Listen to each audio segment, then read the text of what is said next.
19 বলে করলেন অর্ধশতক, একাই হাঁকালেন 7টি ছক্কা, বলে করে যেন ছক্কা হাঁকালেন মালয়েশিয়ার বোলারদের। তাদের 7.3 ওভারে 107 রান করে জয়লাভ করে বাংলাদেশ। এর আগেও জিসান বহুবার নিজের অস্তিত্ব জানান দিয়েছেন, এবার দেখালেন বল হিটিং এর অনন্য দক্ষতা। জিসানের ইনিংস নিয়ে থাকছে প্রতিবেদনে।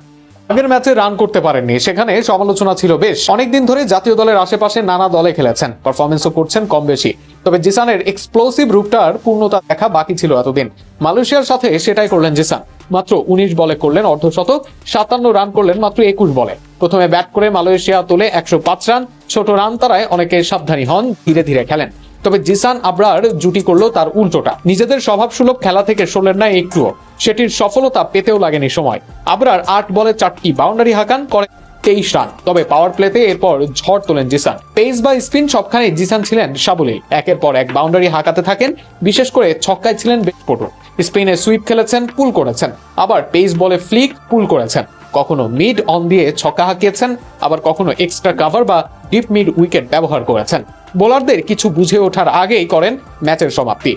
এদিন ইনিংসে 57 রানের মাঝে 42 রানই জিসান করেন ছক্কা থেকে। মোট 50 রান আসে বাউন্ডারি থেকে। অর্থাৎ বোলারদের কতটা শাসন করেছেন তা জানা যায় এই পরিসংখ্যানে। দেশের টি-20 ক্রিকেটে পাইপলাইনের সেরা ট্যালেন্টদের মাঝে একজন জিসান আলম গত ইমার্জিং এশিয়া কাপে নিজেকে মেলে ধরেছেন ভালোভাবে।